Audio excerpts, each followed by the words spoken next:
Komplikado at nakakatakot ang buhay ng whistleblower. Ang mga taong naglalantad ng mga sikreto ay mabilis na nagkakaroon ng mga kaaway at sa maraming pagkakataon, napipilitan silang magtago ng ilang panahon o sa pinakamasamang sitwasyon, pinapawala sila ng mga taong nilabanan nila at hindi na muling nakikita o naririnig pa. Nasaan si Pragya Agnalagoda?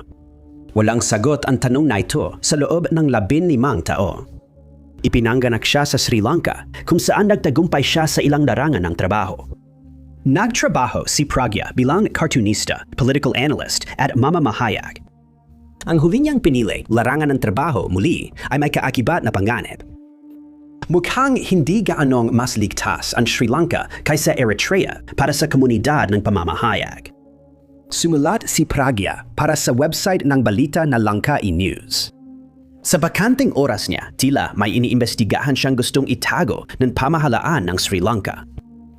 Ayon sa isang dating editor ng balita na tumakas sa US, iniimbestigahan ni Pragya ang paggamit ng chemical na sandata ng pamahalaan sa huling bahagi ng digmaan. Ang tinutukoy niya ay ang malupit na digmaang sibil mula dekada 80 hanggang 2009 na nagbunsod ng pagkakahati ng isla. Nagsimula ang labanan dahil sa tensyong etniko ng mga Tamil at Sinhalese. Pero ito ay pang-ibabaw na usapin lang. Mas malalim ang ugat ng problema at nakatali sa kolonyal na kasaysayan ng Sri Lanka. Nagbato ng mabigat na paratang si Pragya sa investigasyon niya sa pamahalaan, dahilan para siya ay gawing target upang patahimikin. Ayon sa na-leak na US diplomatic cable, ipinahiwatig ng ICRC at ng mataas na komisyoner ng India na nagamot ng kanilang mga medical team ang mga nasugatan sa digmaan. Walang natagpuang ebidensya sa paggamit ng chemical na sandata o posporos na iniimbestigahan ng mamamahayag. Ngunit hindi ito sapat para pabulaanan ang teoryang gumamit ng chemical na sandata sa huling yugto ng digmaan. Kung tiwala ang gobyerno na walang paglabag, bakit pa nila pinatahimik si Pragya? Noong 2008, sumulat siya ng isang artikulo nagbibigay kaalaman na nagpapahiwatig sa mga diplomat na gumagamit ng sandatang chemical ang gobyerno ng Sri Lanka laban sa mga tao sa Hilaga. Ito ang lumabas na konklusyon ng kanyang investigasyon na hindi magugustuhan ng iba. Noong una, itinanggi ng gobyerno ang paratang. Pero pagsapit ng Agosto 2009, haharapin na ni Pragya ang mabigat na bunga ng kanyang pahayag. Noong taon na iyon, may grupong huminto sa tabi niya sakay ng puting van na kadalasang ginagamit ng mga puwersa ng seguridad at ahensya ng intelihensya ng Sri Lanka. Dinakip at dinala ang mamamahayag. Ayon sa ulat, itinali siya ng mga dumukot sa poste sa ilalim ng matinding init ng maliwanag na ilaw. Pinahirapan siya habang iniinteroga at hindi siya binigyan ng gamot para sa diabetes at puso. Nang bandang huli sa araw ding iyon, pinalaya siya, ngunit di nagtagal ang kanyang kalayaan. Pagkalipas ng ilang buwan, noong Enero 24, 2012 araw bago ang halada, nawala ang 50 anyos na lalaki. Huling nakita siya ng pamilya at ilang kasamahan sa labas ng Colombo. Matapos siyang maging sentro ng panliligalig at banta mula sa mga lihim na puwersan naghanap sa kanya.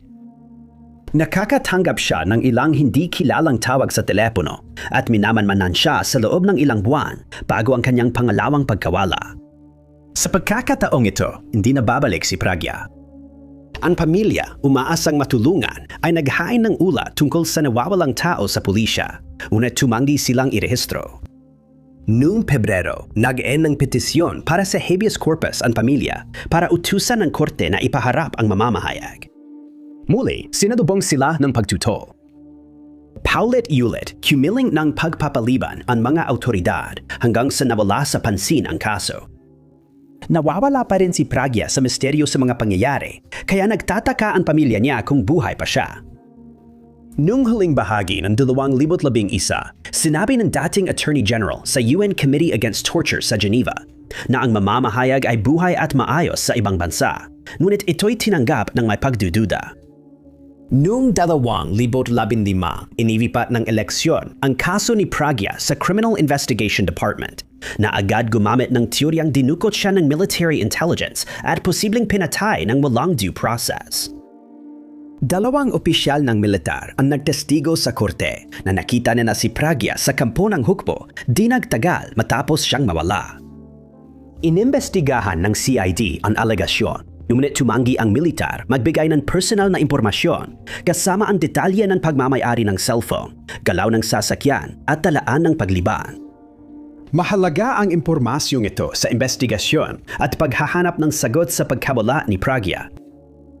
Sa mga sumunod na taon, ilang individual ang inaresto kaugnay ng pagkawala ng mamamahayag, ngunit lahat sila ay pinalaya rin. Maraming balakid sa mga paglilitis at investigasyon. Palaging nagpapalit ang mga hukom. Naantala ang pagdinig at binago ang pahayag ng mga saksi. Ang opisyal ng CID na namumuno sa investigasyon ng nawawan ng mamamahayag ay tumakas palabas ng bansa matapos umanong makatanggap ng mga banta sa kanyang buhay. Inaresto rin ang direktor ng CID, pinalaya at kalaunan ay nagretiro. Iniwang si Pragya sa tadhana. Noong 2011, nagsimula ang paglilitis sa 7 suspect na inakusahan ng pagkakasangkot sa pagkawala. Ngunit hindi ito gaanong umusad mula noon, kaya nagrekomendaan ng pagpapawalang sala sa lahat ng mga suspect. Simula nang mawala si Pragya, tuloy-tuloy ang pananakot at harassment sa kanyang pamilya habang hinahanap siya. Walang naging bunga ang kanilang pakikipaglaban para sa mga kasagutan. Misteryosong nawawala pa rin ang mamamahayag at walang hustisya. Sinubukan niyang liwanagin ang issue ng chemical warfare pero siya ay pinatahimik. Nagdulot ito ng takot sa iba na magsalita laban sa gawain ng gobyerno. Ang pagkawala ay paalala kung sino ang may kapangyarihan at hanggang saan sila aabot para manatili. Kahit mga hulugan ito ng sapilitang pagkawala at pagpatay sa sariling mamamayan, inaabuso ang kapangyarihan. Noong Enero ng 2016, isang Chinese na mamamahayag na si Li Chen ang nawala at ang insidente ay naging tampok sa mga pahayagan sa buong bansa. Ayon sa Amnesty International, huling nakita si Li Chen noong Enero, 11 at pinaniniwalaang tumakas dahil sa takot sa buhay niya. Noong araw na nawala si Chen, nag-text siya sa kasintahan at sinabing papunta siya sa hangganan ng Thailand at Laos. Noong Pebrero 2, tinawagan ang kasintahan niya ng pulisya ng Chengguan at sinabing makikipag-ugnayan si Ching kinabukasan. Napatunayan ito nang tumawag si Chen noong Pebrero 3 at nalaman niya ang totoong nangyari sa pagkawala niya. Napilitan siyang tumakas nang malamang nanganganib ang buhay niya, hindi dahil sa nagkasala siya, kundi sa tinanggihan niyang gawin ang isang bagay. Ikinuwento ni Ching na bago siya mawala, nilapitan siya ng mga opisyal ng Chinese State Security na nagbanta at pinilit siyang maging informante laban sa kapwa mamamahayag. Gusto rin nila ng impormasyon tungkol sa pamilya, kaibigan at kakilala niya. Kaya naging kahina-hinala ito kay Ching at agad niya nadama na masama ang magiging resulta ng pakikipagtulungan sa mga opisyal. Naramdaman niyang kailangan niyang tumakas dahil binalaan siyang makukulong siya bilang traidor kapag tumanggi siyang makipagtulungan. Alam niyang delikado rin ang pamilya niya pero tumanggi siyang maging impormante at tumakas sa India. Hindi naging madali ang desisyon na iyon dahil may 2 taong gulang silang anak ng kanyang partner. Nang tumakas siya, naiwan silang mag-isa sa China at natakot siyang gantihan sila. Pagdating niya sa India, nag-apply siya ng asylum ngunit tinanggihan. Nahanap siya ng alternatibo at lumipat sa Thailand kung saan balak niyon mag-apply ng asylum pero hindi alam kung nagawa niya ito dahil bigla siyang nawala sa Thailand. Dahil matagal nang mulang balita kay Chen, nag-alala ang kanyang partner na baka natunton at tinukot siya ng mga opisyal ng Chinese State Security o baka wala na siyang buhay. Lumabas din na habang nasa India siya, nakipag-ugnayan si Chen sa ibang mamamahayag at pinigyan sila ng listahan ng mga paksa na hindi nila pwedeng talakayan ayon sa utos ng gobyerno ng Sina. Sinabi rin niya na balak sana niyang manmanan ang ilang mamamahayag dahil sa utos ng mga opisyal. Ngunit hindi niya kinaya sa konsensya kaya nagpasya siyang tumakas. Hindi si Chen ang unang mamamahayag na tumahak sa landas na ito. 3 pang mamamahayag ang tumakas sa Thailand sa parehong dahilan. Ngunit ibinalik din sila sa China ng pamahalaan ng Taiwan na nakipagtulungan sa China. At sa isang kaso, dalawang mamamahayag na nakatanggap ng refugee status mula sa United Nations ang ipina-deport pabalik sa China matapos silang akusahan ng mga paglabag sa imigrasyon na hindi naman talaga nangyari. Muling lumitaw si Ching sa China makalipas ang ilang buwan ng pagkawala, pero patuloy pa ring iniimbestigahan at hindi niya masabi sa kasintahan ang kinaroroonan dahil sa takot sa kaligtasan nito. Hindi pa rin tiyak kung siya ay nakabalik sa kanyang tahanan dahil hindi isinapubliko ang impormasyon tungkol sa kanyang buhay pagbalik sa China. Si DeWitt Isaac, matibay na tinig ng kalayaan at karapatang pantao, ay isa ring nilabag ang mga karapatang sibil. Ipinanganak ang mandudula, mamamayag at manunulat sa Asmara. Ngunit tumakas noong 1985 dahil sa digmaan sa pagitan ng Eritrean People's Liberation Front at hukbong sandatahan ng Ethiopia. Noong 1990, dalawa naging mamamayan siya ng Sweden, ngunit hindi niya nakalimutan ang pinagmulan niya. Ang kanyang pagkakakilan ng kultura ay nanatiling mahalagang bahagi ng kanyang pagkatao. Paulit-ulit na inuusal ni DeWitt sa sarili niya ang isang mantra. Huwag mong kalimutan ang iyong wika, ang iyong bansa, ang iyong pinagmulan. Isang kasabihang sa huli ay nagbalik sa kanya sa kanyang tahanan. Pagkatapos ng kaguluhan, nakamit ng Eritrea ang kalayaan nito. Bumalik ang ambisyosong mamamahayag at natupad ang kanyang mga hangarin. Sa Asmara, dinala ng pagmamahal ni DeWitt sa teatro siya sa lokal na akrobatikong grupo at Shuit Children's Theater. Sumikat ang kanyang pangalan sa bawat bahay matapos lumabas ang The 30,000 na naging usap-usapan sa radyo. Doon nagsimula ang kanyang karera sa pamamahayag matapos ipatupad ang batas na pumayag sa pribadong pagmamay-ari ng print media. Ang pagbabalik ni DeWitt ay nagresulta sa pagtatatag ng unang independenteng pahayagan, ang SEDET, na kalaunan ay naging pagmamay-ari niya matapos magsimula bilang contributor. Gayunpaman, wala siyang natanggap na suporta mula sa pamahalaan dahil sa kanyang mga artikulo at ulat. Inilalantad ng kanyang mga isinulat ang lumalalang issue na hindi mapigilan. Nagsalita na si DeWitt at ilang kilalang tao at puno ng batikos ang kanilang mga propesya. Lalong binibigyang pansin ng aktivista ang hindi makatarungan at mapaniil na gawain ng gobyerno. Nagsimulang magpokus ang publiko sa kanilang kalagayan ng pamumuhay sa bansa at kung gaano ito kalayo sa pagiging ideya. Si DeWitt ay nagsusulong ng karapatang pantao at itinuturo ang mga paglabag laban sa kanila. Tinuligsan niya ang kakulangan ng kalayaang pampulitika at ang pagsupil ng gobyerno sa mga sumasalungat na tinig. Nanawagan siya at ang grupo ng mamamahayag sa gobyerno na tuparin ang pangakong demokrasya at idaos ng Pangulo ang unang pambansang halalan. At isinulong ang pagpapatupad ng konstitusyon na iminungkahi matapos makamit ng Eritrea ang kalayaan nito. Direkta nilang hinamon ang otoritaryan na direksyon ng bansa at pinanagot ang gobyerno sa mga paglabag nito. Naging kahihiyan ito para sa mga pinuno ng Eritrea na napansin ang pagbabago sa mga sibilyan na nagsimulang ipaglaban ang kalayaan nila. Ang reaksyon sa kritisismo ni DeWitt ay hindi magaan. Nagsagawa ang gobyerno ng isa sa pinakamalaki at pinakamalupit na mga pagsupil sa bansa. Inaresto ang ilang mamamahayag kasama ang G15 grupong binubuo ng matataas na opisyal ng gobyerno na sumulat at lumagda sa mga mapanuring liham na humihibing na idaos ang halalan. Noong Setyembre ng 2001 sa gitna ng pagsupil, si DeWitt ay nilagyan ng posas at ineskortan palayo sa paningin ng publiko. Ilang taon siyang nanatili sa bilangguan habang nag-aalala ang publiko sa kanyang kaligtasan at kung buhay pa siya. Kasunod ning sa pilitang pagkawala at marahas na pagsupil, ilang mga independenteng media outlet ang sapilitang ipinasara. Kasama rito ang SEDET na tuluyan ng sarado. Noong 2005, nagkaroon sila ng kumpirmasyon kaugnay ng tanong na iyon nang palayain si DeWitt mula sa kulungan at makakuha siya ng medical na atensyon. Pagkalipas ng 2 araw, inaresto ulit siya at hindi na muling nakita.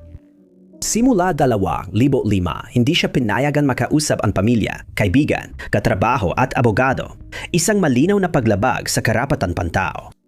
Hindi lang nahiwalay si DeWitt sa mundo, kundi hindi rin siya nakalabas ng korte, walang kasong isinampa at walang due process. Gayunpaman, nananatili pa rin siyang nakakulong, umano. Patuloy na umikot ang mga tanong tungkol sa kanyang kinaroroonan makalipas ang 2 dekada, ngunit wala pa ring malinaw na kasagutan na lumilitaw. Noong unang bahagi ng dekada, 1960 at 60 si Elizabeth Lawson, na orihinal na nagmula sa Scotland, ay nagtatrabaho bilang au pair sa New York nang siya ay nabuntis. Sa kalaunan, nanganak siya ng isang anak na babae na pinangalanan niyang Paula at kinailangan niyang palakihin ito bilang isang single mom dahil wala na sa eksena ang ama ni Paula. Pagkapanganak kay Paula, nagpasya si Elizabeth na bumalik sa Scotland, pero tumanggi siyang sabihin sa magulang niya kung sino ang ama ni Paula. Ito ay nagdulot ng pagkalito sa kanyang pamilya, ngunit nagpasya silang huwag na lang ungkatin pa ang nakaraan at hindi na nila pinilit pa si Elizabeth tungkol dito. Habang lumalaki si Paula, nagsimula siyang magtanong tungkol sa ama niya.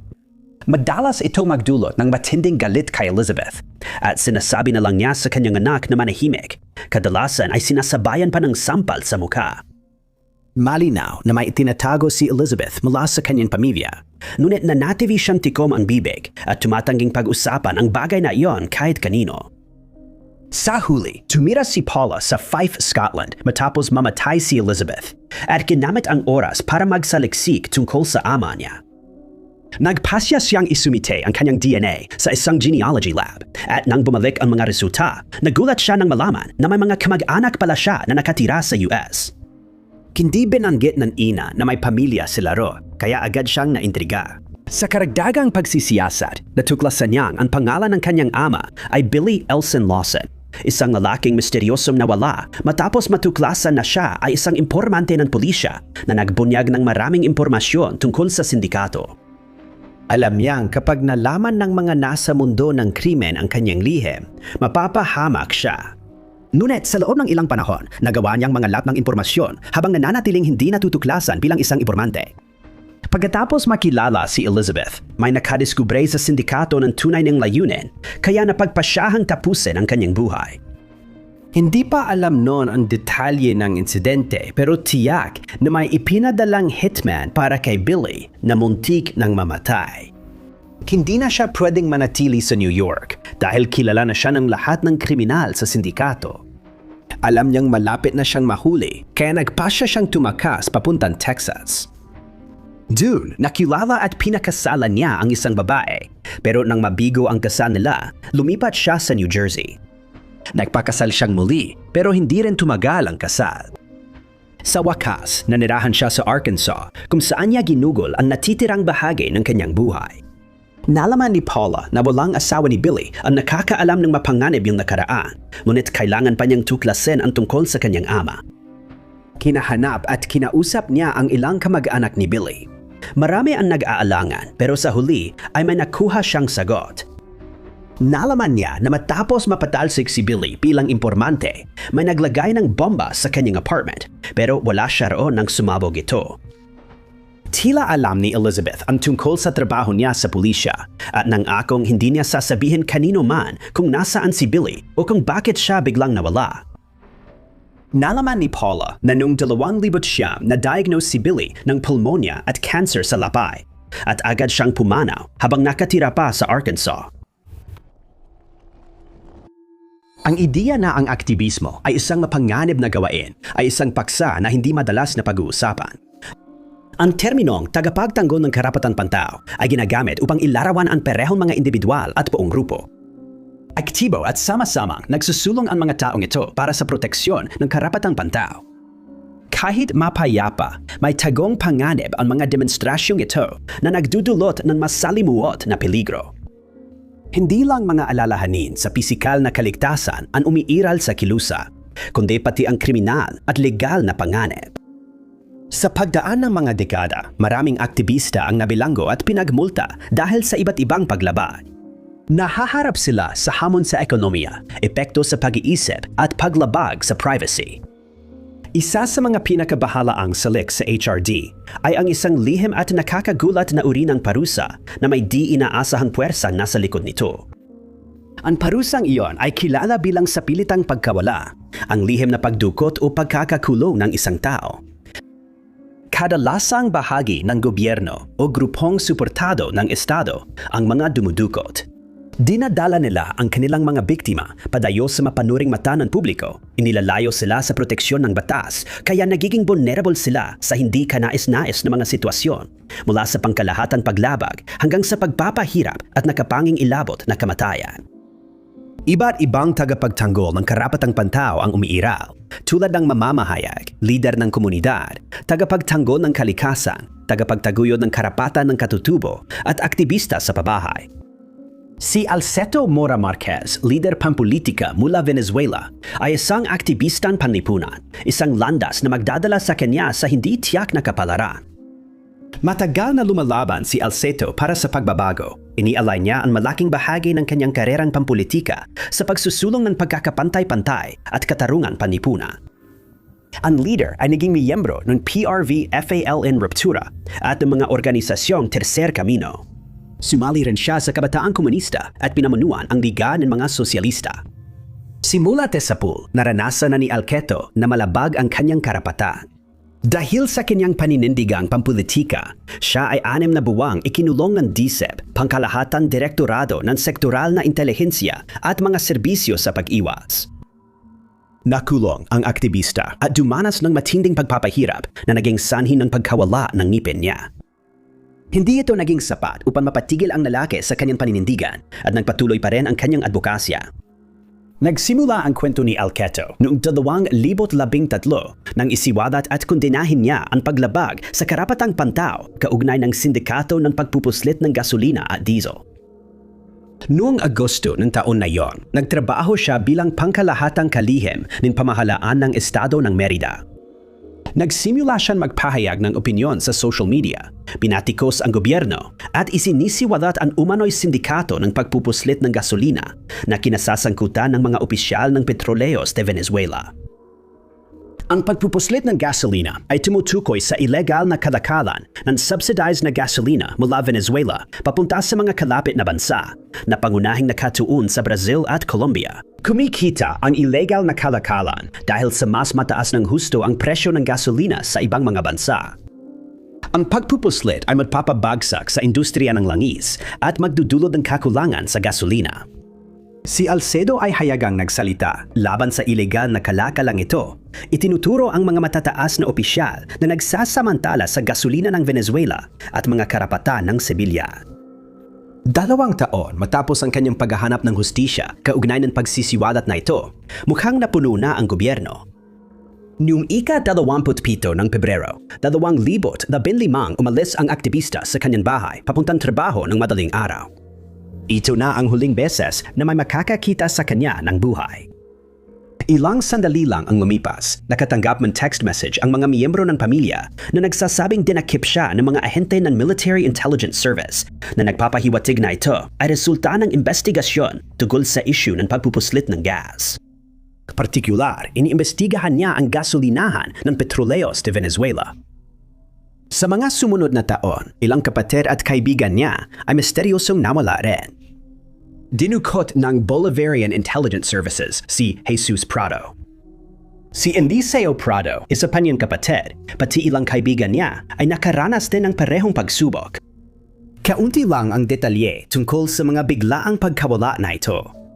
Ang alam lang ng lahat, nawala siya at nanatiling ganon sa loob ng 10 taon.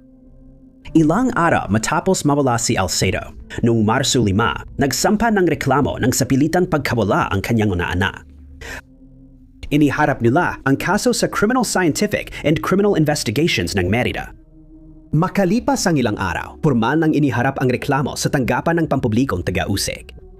Dito, magsusumite sila ng writ of habeas corpus para kwestiyonin ang pagdetain sa kanilang ama. Ang writ ay utos ng korte sa taong may kustudiya sa kanya na dalhin ang tao sa korte at ipaliwanag ang dahilan ng pagkakakulo. Itinuring ng hukom na kaso ito ng sapilitang pagkawala at nagpatuloy sa investigasyon. Umabot hanggang huling Hunyo ang investigasyon na nagdulot ng pagkaantala at hindi epektibong resulta. Ang kaso pinangunahan ng mga anak ni Alceto ay umabot sa UN Human Rights Committee, ngunit hindi nagbunga ang mga pagsisikap.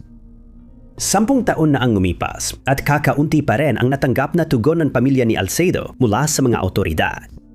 Iniwan silang walang kaalam-alam kung nasaan ang aktivista at sa nangyari sa kanya. Ang mga may sala sa pagkawala ni Alcedo ay malayang namumuhay sa kanilang paligid na parang walang nangyari. Ilang mga suspect na ang pinangalanan sa kasong ito, kabilang na si dating Gobernador Alex Ramirez at Luis Martinez Rico. Naniniwala ang pamilya na dapat managot ang mga lalaking sangkot sa misteryo ng aktivistang nagbunyag ng katiwalian. Sinasabing pinoprotektahan ng militar korporatibong doktrina ang mga ito, kaya hindi pa rin nalulutas ang pagkawala ni Alcedo at walang sagot ang mga tanong. Si Flora Vovshin ay ipinanganak sa New York noong 1923. Nag-aral siya sa Columbia University, University of Wisconsin-Madison at Barnard College bilang adulto at naging miyembro ng American Students Union. Doon niya nakilala sina Marian Berdicio at Judith Copeland habang nagpapahayag ng suporta sa Soviet Union. Matindi rin ang pagtutol niya sa pagbibigay ng tulong ng US sa UK noong 1941. Noong 1943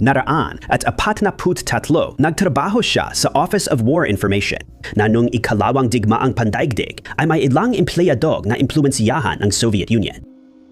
Ang Office of War Information ang namahala sa Voice of America, mga serbisyo sa wika at mga pagsasahimpapawid, at di naglaon ay nakipagtulungan si Flora sa KGB. Nirecruit niya si Judith Copeland na sumunod din, at di nagtagal, kumanga ang mga handler ni Flora sa dami ng impormasyong nakuha niya habang nagpapanggap na librarian sa Office of War Information. Pero nadala siya sa papel niya, kaya pinagsabihan siya ng KGB dahil pakiramdam nila nagiging pabaya siya. Natakot sila na mabubunyag ang kanyang pagkakakilanlan at mawawala sila ng mahalagang asset na makakapagbigay sa kanila ng impormasyon mula sa loob. Ang naging pabor sa kanya ay ang katotohanang marunong siya ng ilang wika, kabilang ang Pranses, Ruso at mga wikang Slavic. Naghinala ang FBI na may tao sa Office of War Information na nagbibigay ng impormasyon sa KGB, kaya pagkatapos ng digmaan, kinanap nila ang impormante. Nang malaman ito, nagpasya si Flora na lumipat sa Soviet Union at pagdating doon, tinalikuran ang pagiging mamamayang Amerikano.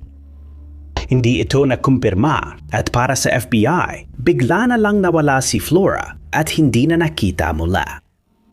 Lumabas noong dekada 90 mula sa isang dokumento na may ilang espiya ng KGB sa Office of War Information noong digmaan. At si Flora ay isa lang sa maraming impormanteng di kailanman nakilala. Bagamat hindi si Flora ang pinaka-epektibong informante, siya ang nag-recruit kay Judith Copeland na nakapagpasa ng mahalagang sensitibong impormasyon sa KGB, karamihan tungkol sa US contra-espionage. Nalaman din na si Maria Witcher, ina ni Flora, ay aktivista ng Partido Komunista ng US kasama ang kanyang amay. Ang kanyang ina ay kilala bilang Dasha at ang amay niya bilang Keen. Lumabas sa mga dokumento na nakipagtulungan sila sa KGB at si Witcher ang nagbigay ng impormasyon sa elektronikong gamit ng militar ng US nung digmaan. Samantala, ginagawa pa rin ng FBI ang lahat ng kanilang makakaya upang mahanap si Flora para siya ay mapanagot bilang isang traidor, ngunit nanatiling hindi alam kung nasaan siya.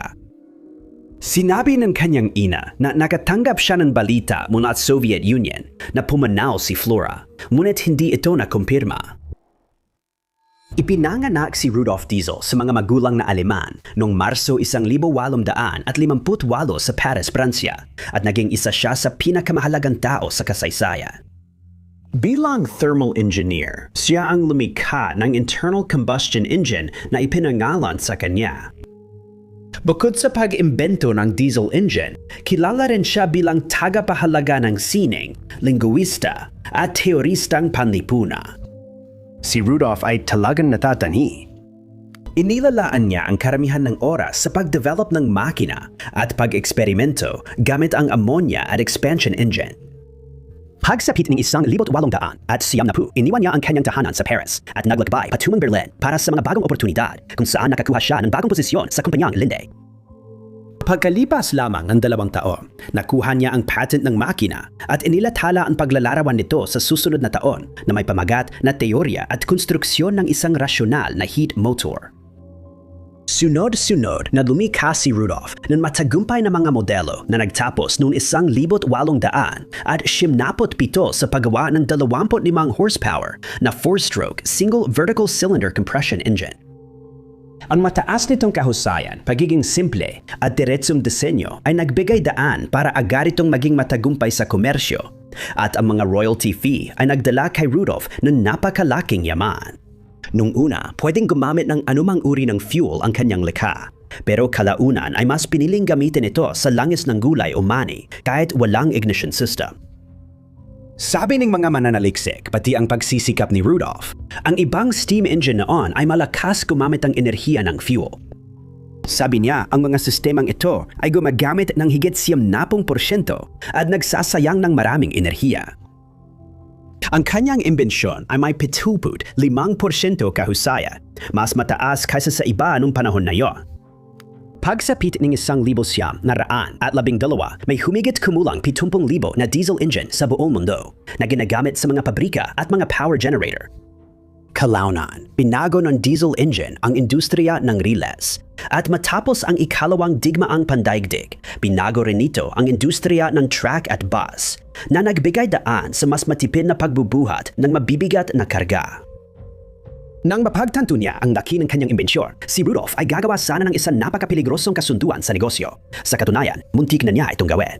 Noong Setyembre, 1913 naglakbay si Rudolph patungong Inglaterra, dala ang kanyang combustion engine para makipagkita sa British Navy. Ang dahilan ni Rudolph sa paggawa nito ay upang ibenta ang kanyang imbensyon sa mga Britain na magbibigay daan sa kanila na ikabit ang kanyang engine system niya sa kanilang mga submarino. Siyempre, tiningnan ng Alemanya ang imbensyon bilang isang paraan upang magkaroon ng kalamangan. Malinaw na delikado kung mapunta ito sa kamay ng kanilang mga kaaway at karibal. Pero si Rudolph ang may-ari ng imbensyon at pwede niya itong gawin kahit anong gusto niya. Pero ayon sa mga teoryang nakapalibot sa kanyang biglaang pagkawala, maaring hindi ikinatuwa ng gobyerno ang kanyang desisyon. Noong Setyembre 29, sumakay ang inventor sa Dresden, isang steamship mula Belgium na dahan-dahang naglayag papuntang Harwich, England. Ginugol niya ang gabi kasama ang mga kasamahan at nagpahinga sa kabina bandang 10:00. Ito ang huling beses na nakita si Rudolph na buhay. Kinabukasan, natagpuang walang laman ang kanyang kabina at hindi nagalaw ang kama. Maayos na inilagay sa mesa sa tabi ng kama ang kanyang relo at sombrero, tila naghahanda siyang matulog. Ang ayos ng kama ay nagpapakita na hindi siya nakatulog dahil naistorbo siya ng di kilalang puwersa. Hindi nakita si Rudolph kahit agad siyang ginanap. Ang naiwan lang ang kanyang Amerikana na katiklop sa rehas. Pagkatapos ng 10 araw, lalong lumalim ang misteryo tungkol kay Dr. Rudolph Diesel. Isang Dutch na bangkang pangista ang nakakita ng bangkay sa North Sea. Ito ay nasa estado na ng pagkabulok na hindi na makilala. Kinila ang labi sa dalampasigan at inimbestigahan ng pulis ang insidente. Nakita sa tao ang personal na gamit tulad ng lalagyan ng gamot, pitaka at ID card. Ngunit ang hindi makilalang tao ay ibinalik sa dagat. May paparating na masamang panahon at dahil sa pagkabulok, hindi na maliligtas ang mga labi. Nalaman na kay Rudolph ang mga gamit, pero mas dumami lang ang haka-haka kung katawan niya nga talaga yon. Ang kanyang Amerikana ay naiwan sa barko na dapat sana ay siya naglalaman ng mga gamit na ito. Sa halip, inilagay niya sa bulsa ng pantalon na parang sinadyang matagpuan. Ang mga detalye ayon sa ilang haka-haka ay nagpapahiwatig na maaaring siya ay dinukot at ang kanyang pagkamatay ay sinadya lamang. Maaring nakatagpo siya ng mga British at may kumuha sa kanya para makuha ang mahahalagang detalye ng kanyang imbensyon. Baka kusan sumama siya, umaasang makaiwas sa galit ng pamahalaan. Si Aman Maloy, isang 22 taong gulang na lalaki na nagmula sa lugar ng Ardor sa hilagang Belfast sa Ireland, ay inilarawan ng kanyang mga kaibigan at pamilya bilang isang tahimik, mahiyain at mapag-isip na tao na madalas inuuna ang pangangailangan ng mga mas nangangailangan kaysa sa sarili niya. Mahilig siya sa snooker at nung nawala siya, nagsisimula pa lang siyang matutong tumugtog ng mandolin. Dahil sa kanyang kalmado at palakaibigang ugali, marami siyang naging kaibigan na nagtataka kung bakit siya nawala. Pinaka nag-alala sila dahil nawala si Eamon sa gitna ng kaguluhan sa Northern Ireland, kung saan naglalaban ang mga Katolikong nais pagisahin ng Ireland at mga Protestanteng Unionista na gustong manatili sa United Kingdom. Ang labang ito ay nagsimula pa noong 1968 at natapos lamang noong 1968 nang magkasundo sa Good Friday Agreement matapos mapagdesisyunan na dapat magbahagi ng kapangyarihan ang mga Katoliko at Protestante sa bansa. Noong ika-1 ng Hulyo, 1975, biglang nawala si Eamon at napag-alaman na huling nakita siya sa kanyang bahay sa Ardwen noong araw na yon. Matatag siyang Katoliko at ikinabahala ng pamilya at mga kaibigan na baka dinukot siya dahil sa pananaw niyang politika. Kinagilap ng kanyang pamilya sa malayo at malapit sa pag-asang matatagpuan siya. Ngunit sa loob ng susunod na 25 taon, wala silang natagpuang anumang palatandaan kung ano ang nangyari sa kanya. Noong 1999 kumalat ang balita na natagpuan ang kanyang labi sa kabaong sa sementeryo. Hindi na ilibing ang kabaong, kaya hindi na kinailangan ng eksumasyon at mabilis na nakilala si Eamon. Pagkatapos ng libing, nalaman ang totoong dahilan ng kanyang pagkawala nang dumanaw ang pare sa pamilya niya. Ikinuwento niya na noong 1975 habang nagtatrabaho siya sa County Louth, may grupo ng mga lalaking kumatok sa kanyang bahay sang gabi. Sinabi nila sa kanya na may malubhang nasugatan sa aksidente sa sasakyan malapit doon at may pasyenteng humiling ng pare. Pumayag siyang sumama, ngunit habang dinadala siya, sinabi sa kanya na dadalhin siya para makita ang isang bilanggo na pinaghihinalaan nilang impormante. Bitay na siya kaya kailangan niya ng pare para sa huling kumpisal. Dinala siya sa isang mobile home sa liblib na lugar at doon niya unang nakita si Eamon. Nakatali ang kanyang mga kamay at paa, halatang balisa siya matapos malaman ang kapalaran niya. Nadesisyon ang pari na huwag pumunta sa pulis dahil natatakot siya para sa sarili niyang kaligtasan. Nahanap na rin si Eamon, ngunit napag-alaman na isa lang siya sa 12 ng taong dinukot ng Irish Republican Army at marami sa kanila ang sumanas ng kaparehong sinapit ni Eamon. Noong 1921, ipinanganak sa Italia si Mauro De Mauro na magiging Deputy Police Commissioner. Mula 1943 hanggang 44, nagsilbi siya bilang komisyoner at matapos ang ikalawang digmaang pandaigdig, lumipat siya sa Palermo at nagsimula ng bagong karera. Doon niya inalay ang buhay sa pamamahayag. Pinatunayan ni Mauro ang husay niya bilang mamamahayag, kaya nakapagtrabaho siya sa iba't ibang pahayagan. Kalaunan, napunta siya sa Lora, ang makasaysayan makakaliwang pahayagan na kilala sa mga ulat nito tungkol sa kilusang anti-mafia. Ang trabahong ito ang magdudulot kay Mauro ng mga problema at hahantong sa kanyang misteryosong pagkawala. Pagpasok niya sa La Laura, gumawa ang journalist ng di inaasahang pagbabago. Mula sa kanyang kontrobersyal na suporta sa pasistang rehimen ni Mussolini at kaugnayan sa Italian Social Republic, naging aktivista siya laban dito. Pagpasok ni Mauro sa pahayagang may komunista oryentasyon, naging bahagi siya ng investigative team na nagbubunyag ng katiwalian sa politika at ugnayan sa Sicilian Mafia. Ang trabahong ito ay may kaakibat na mga panganib. Kinakailangan ng trabahong ito na ang mga mamamahayag ay mag-imbestiga ng mga kontrobersyal na paksa na mas pipiliin ng marami na manatiling nakatago sa ilalim ng lungsod. Walang proteksyon mula sa otoridad ang mga manunulat at lantad ang kanilang pagkakakilanlan, kaya naging malaking target sila. Napansin ni Mauro na siya ay naging target. Nag-ulat siya tungkol sa mga aktibidad na may kinalaman sa mafia at sa pagpupuslit ng mga ipinagbabawal na gamot. Mapapansin siya ng grupo, lalo na nang ilabas niya ang detalyadong mafia papang kinumpirma ni Tommaso Buscetta na tumalikod sa grupo. Nakatuon ang mga pagbubunyag na ito sa lokal na katiwalian, mafia ng Sicilia at kalakalan ng bawal na gamot, kaya naging target siya ng mga gustong patahimikin. Kahit na may mga panganib na ito, ipinagpatuloy pa rin ni Moro ang kanyang trabaho at nanalo pa siya ng prestigyosong gantimpadang Premyo Lino para sa kanyang mga investigasyon. Noong 1970, biglang natigil ang kanyang trabaho. Nakatakda na ang kanyang kapalaran nang sinimulan niyang imbestigahan ang misteryosong pagkamatay ng presidente ng ENI, isang kumpanyang langis ng Italia na pag-aari ng Estado. Ang presidente ay si Enrico Mattei na noong 1962 ay namatay sa isang aksidente sa eroplano na nangyari sa kahina-hinalang mga pangyayari. Nakumbinsi si Moro na sinabotahe ang eroplano at iminungkahi niyang tiyak na may kinalaman ang mafia dito. Di nagtagal, umusad na agad ang investigasyon niya sa mga buwan bago ang ika-16 ng Setyembre. Ilang araw bago iyon, nagbigay siya ng isang nakakapanabik na anunsyo sa mga kasamahan sa La Lora. May balita akong yayanig sa Italia ayon sa kanyang pahayag.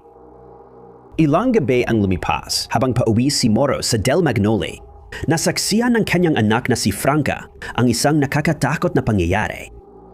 Nakita niyang sinamahan ng ilang kilalang lalaki ang kanyang ama. Sumakay sila sa BMW niya at umalis. Makalipas ang ilang sandali, natagpuan ang kotse, ngunit walang bakas ni Moro o palatandaan kung saan siya naroroon. Wala na ang mamamahayag at malinaw na siya ay dinukot marahil dahil sa kanyang investigatibong trabaho at sa mga mahalagang impormasyong kanyang natuklasan. Nagsimulang maghinala ang pulisya na ang mafia ang pumatay sa kanya. Ngunit ang pagsisikap na hanapin ang kanyang bangkay ay nauwi sa isang matagal ng misteryo dahil hindi ito kailanman natagpuan. Mas marami pang teorya ang lumitaw sa paglipas ng mga taon na iniuugnay ang pagkawala ni Moro sa kanyang investigasyon kay Mattei o sa mga aktibidad ng mafia, at may nagsasabi pa na ito ra ay isang hindi nagtagumpay na kudeta ng kana. Habang iniimbestigahan ng mga awtoridad ang bawat mungkahi, kadalasan silang nahaharan ng sagabal na nagdudunot ng paratang na may ilang tao sa loob ng Italianong pulisya at serbisyong lihim na sangkot sa pagpigil ng mga pagsisikap. Noong 1994 iminungkahi ng taksil na si Busetta na maaring naging biktima ng mafia si Moro matapos matuklasan ang totoo sa likod ng pagkamatay ni Mattei. Ngunit may iba pang mga testimonya na nagsasabing nalaman ng mamamahayag ang tungkol sa mga planong kudeta at ang kanyang kaalaman sa impormasyong ito ay naging banta sa mga paksyon, kabilang na ang mga personalidad ng mafia at mga neopasista.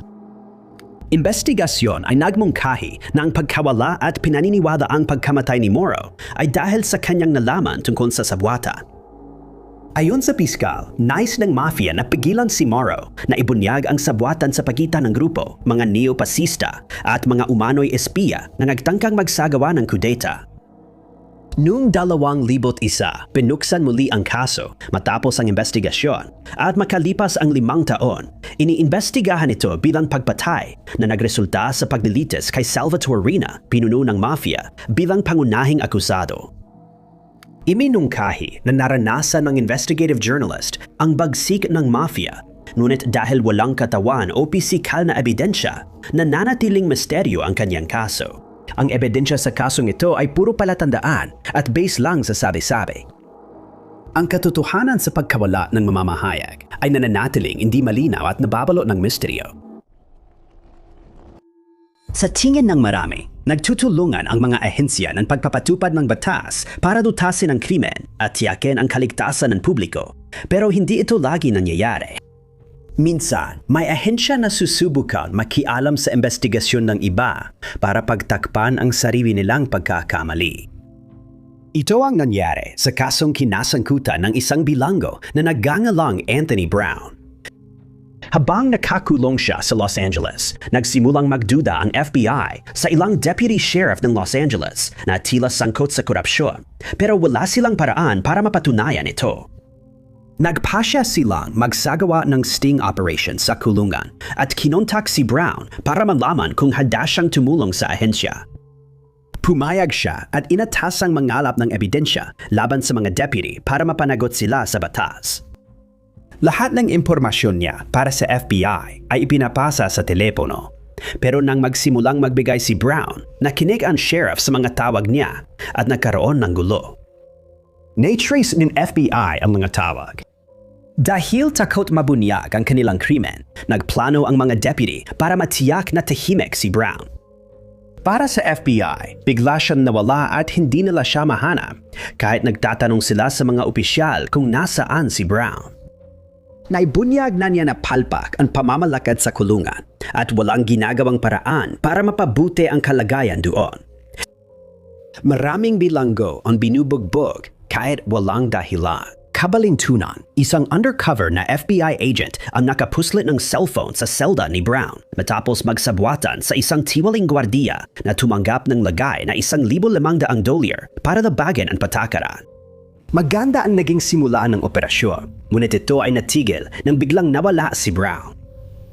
Sa loob ng 18 araw, sinubukan ng FBI ang lahat para mahanap siya.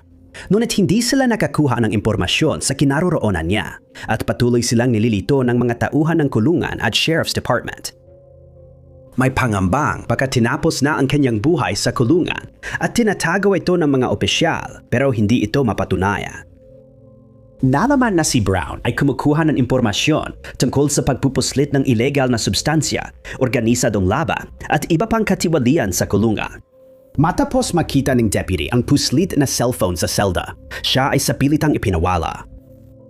Pinalitan ang pangalan niya sa tadaan ng kulungan, saka siya inalis sa selda at tinala sa ibang lugar. Ayon sa record ng kulungan, pinalaya na si Brown mula sa kustodiya ng sheriff. Nang ibalik na si Brown, isiniwalat niya na ilang beses siyang pinilit na isakay sa kotse sa kalagitnaan ng gabi bago siya dalhin sa isang hindi kilalang lugar. Hindi bababa sa 12 gwardiya ang inatasang magbantay sa kanya buong maghapon at magdamag. Natakot siya para sa kanyang buhay at pagkatapos ay nagsampa ng kaso laban sa Los Angeles Sheriff's Department, lalo na kina dating Sheriff Lee Baca at Under Sheriff Paul Tanaka, na napatunay ang sangkot sa plano ng pagdukot.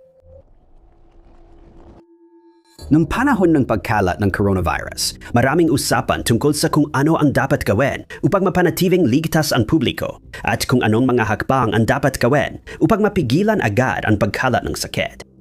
Maraming nakalimot sa kaligtasan ng mga doktor at nurse na inatasang gamutin ng mga nahawa, kaya marami sa kanila ang namatay matapos malantad sa virus habang tumutupad sa tungkulin. Sinimula ni Dr. A. Finn pag-usapan ang paksa habang direktor siya ng Emergency Department ng Wuhan Central Hospital sa China. Nakita niyang lumala ang kalusugan ng mga kasamahan bago sila pumanaw at naramdaman niyang mas marami sanang nagawa ang pamahalaan ng China para mapigilan ang pagkalat ng sakit.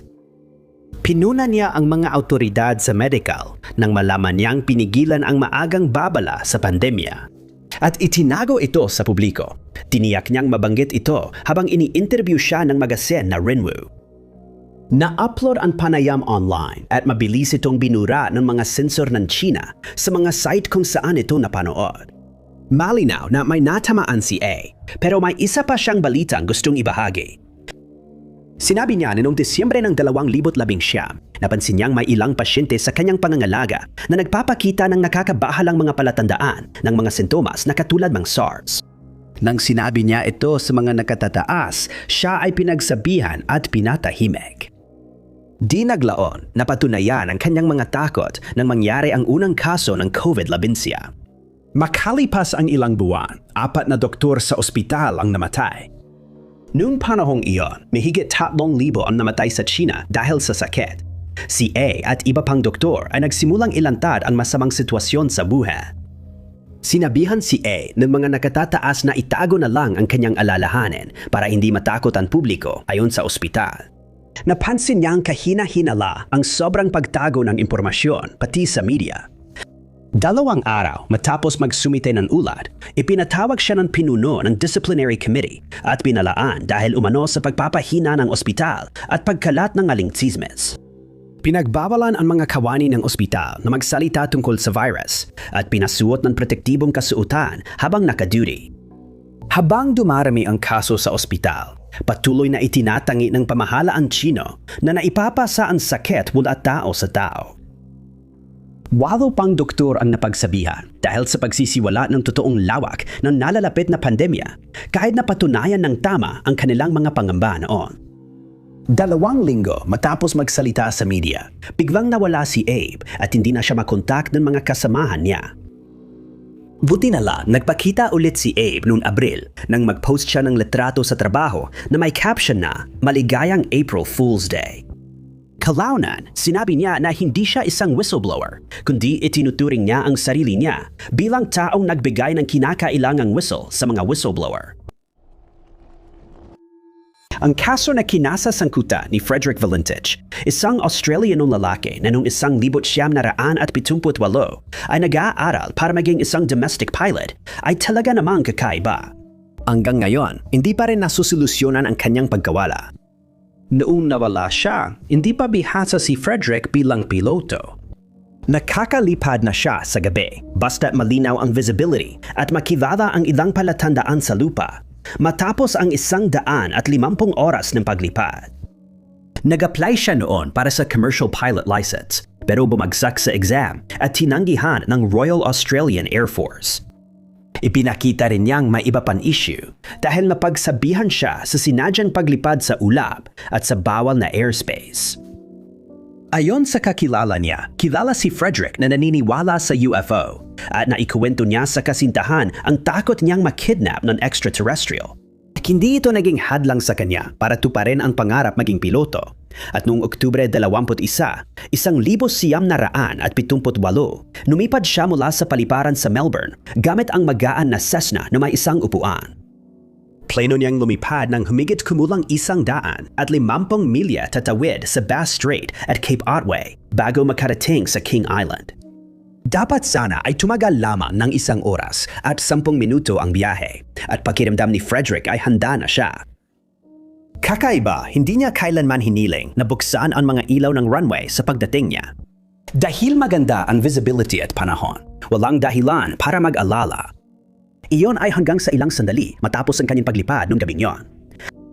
Minsang nakipag-ugnayan si Frederick sa air traffic control para i-report ang kakaibang bagay na nakita niya sa langit.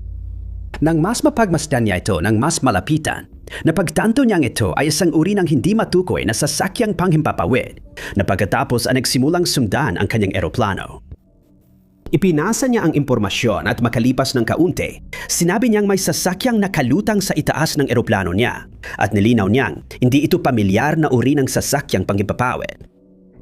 Sa recording ng pag-uusap niya sa air traffic control, 17 segundo ang lumipas na tahimik bago marinig ang kakaibang kiskisa ng metal. Hindi na contact si Frederick at hindi siya dumating sa Kings Island, kaya nagsimula ang search operation. Naganap sa Bass Strait gamit ang mga barko at sinuri ng mga sibilyan at militar na eroplano ang lupa para sa palatandaan ng kanyang eroplano.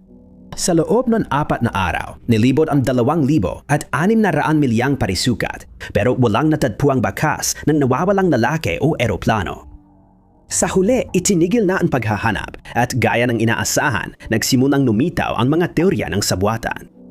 Sabi ng pamahalaan ng Australia, hindi maipaliwanag ang pagkawala niya. May ilan na nagsabing baka nagkaaberya ang eroplano ni Frederick o nalito siya nang makita ang kakaibang bagay malapit sa eroplano kaya siya bumagsak. Mayroon ding ilang tao na naniniwalang gawa-gawa lang niya ang nakita niya bilang isang paraan para siya ay sadyang maglaho. Tinututulan ito ng pamilya at mga kaibigan niya dahil sabik siya sa magiging karera bilang piloto. Noong 2014, si Val Brooksmith ay musikero at nakatira sa Los Angeles, California. Ipinanganak siya sa Ukraine. Noong 1979, lumipat sa US ang kanyang mga magulang na sina Alla at Alexander para magsimulang muli at mapabuti ang buhay ng pamilya. Nanirahan sila sa Chicago bago naghiwalay ang kanyang mga magulang at muling nag-asawa ang ina bago lumipat sa New Jersey.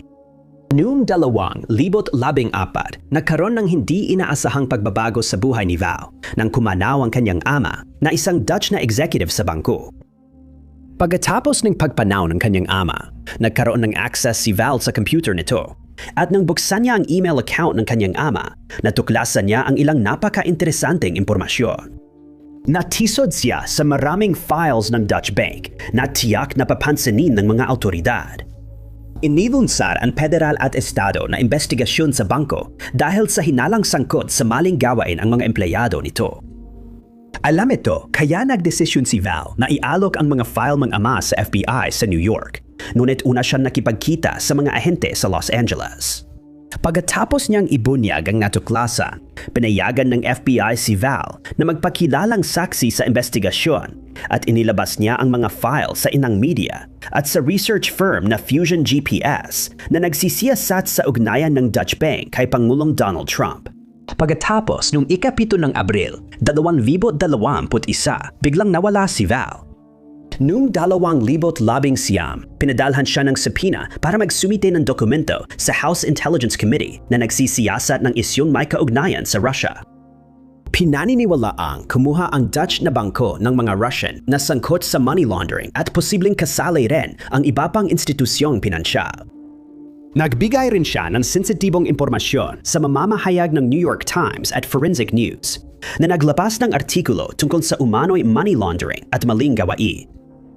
Matapos iulat ang pagkawala ni Val, sinabi ng pulisya na huli siyang nakita 4:00 ng hapon sa Griffith Park, Los Angeles matapos ihatid ang kanyang kasintahan. Dapat susunduin niya ang kasintahan at anak nito mamaya, pero hindi na siya dumating. Nang hindi pa rin siya nakakauwi kinabukasan ng umaga, ginamit ng kanyang kasintahan ang Find My iPhone app para matunton ang kanyang tilpono at natuklasan niyang iniwan ang kanyang sasakyan sa South Central Los Angeles na umaandar pa ang makina. Sinuri ang sasakyan ngunit walang nahanap na dagdag na palatandaan kaya nalito ang mga pulis sa nangyari sa kanya. Sinasabing ang pagtulong niya sa mga autoridad ay posibleng dahilan ng pagkawala niya pero hindi ito nakumpirma. Nawala ang mga pangamba nang muling lumitaw si Val noong 2022 ngunit siya ay inaresto dahil sa pagdadala ng baril na siya mismo ang gumawa. Ginamit niya ang baril para manakot ng empleyado sa Brewery Art Colony kaya naglabas ng restraining order laban sa kanya. Sa puntong ito, tila sa mga autoridad ay wala nang tirahan si Val at nagpakita siya ng nakakabahalang asal kabilang ang pagbanta sa ilang tao gamit ang sariling gawa niyang baril. Ilang linggo matapos, inanunsyo ng pulisya na natagpuang patay si Val sa campus ng Wilson High School sa El Sereno. Napag-alaman na namatay siya matapos mahulog mula sa puno at magka-injury sa ulo at gulugod. Marami ang naniniwalang hindi aksidente ito at ang kakaibang kilos ni Val bago pumanaw ay tila may mas madilim na dahilan. Hindi ito nakumpirma kaya hindi pa rin alam ang totoong dahilan ng biglaan niyang pagkawala. Ang COVID-19 pandemic na nagsimula noong 2019 ay nakaapekto sa buong mundo, kaya nag-lockdown ang mga tao at pinayagang lumabas lang sa piling pagkakataon habang kailangan magsuot ng face mask sa publiko. Lalong nababahala ang mga tao habang biglang dumami ang bilang ng mga nahawa, kaya marami ang nagpasya na magsagawa ng sarili nilang investigasyon. Nagpasya ang mamamayang Tsino na si Feng Ben na maghanap ng sagot at agad siyang nasangkot sa malaking gulo.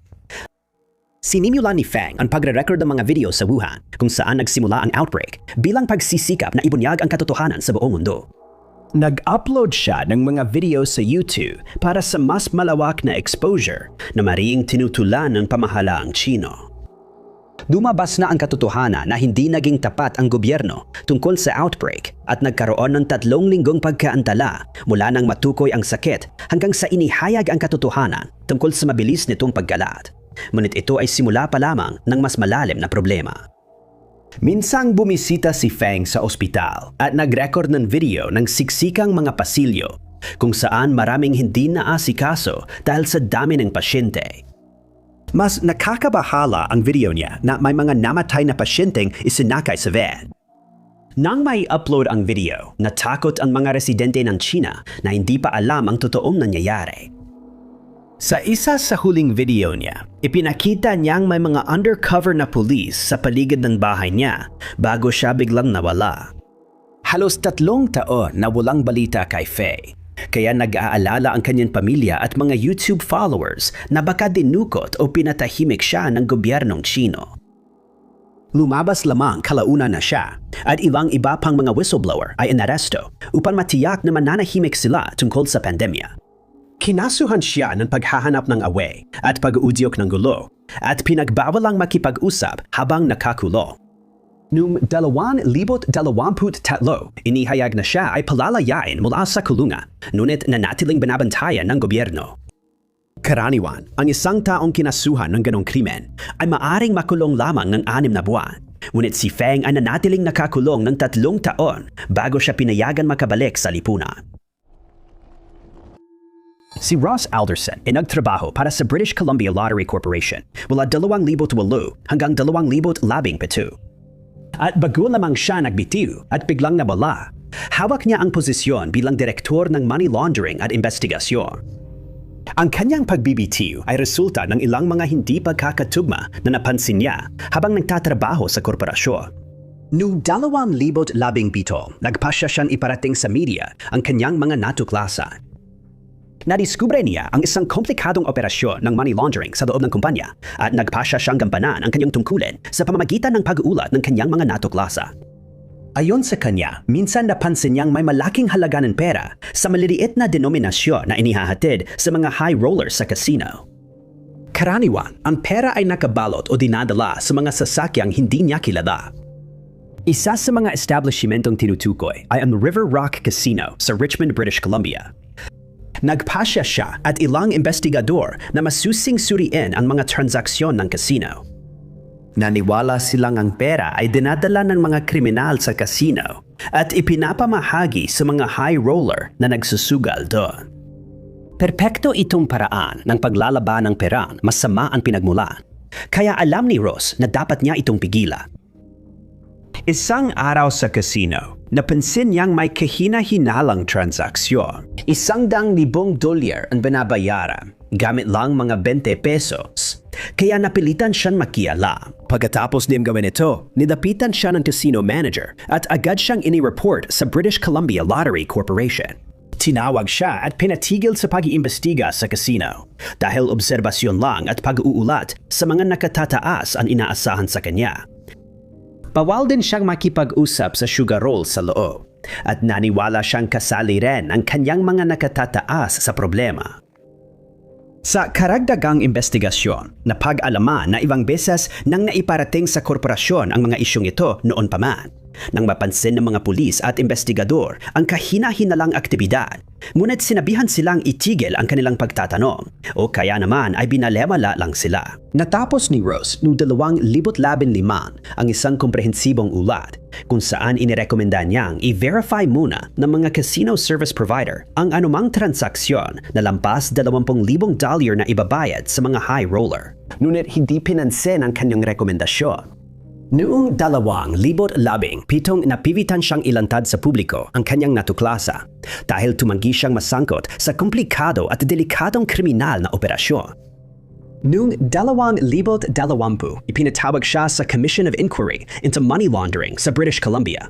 Ngunit hindi siya dumalo. Nang walang makakontak sa kanya, maraming beses pang sinubukang makipag-ugnayan kay Ross.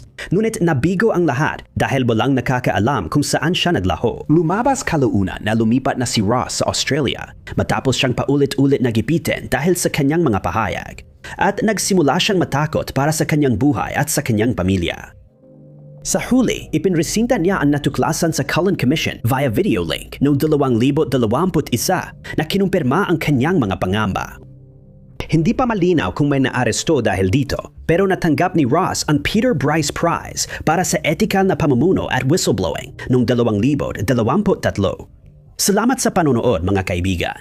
Kung nagustuhan ninyo ang video na ito, siguraduhin pindutin ang like button. Huwag din kalimutang mag-subscribe at i-click ang notification bell para lagi kayong updated sa lahat ng aming mga susunod na uploads. Ako nga pala si Top 5 Unknowns at magkikita tayo muli sa susunod.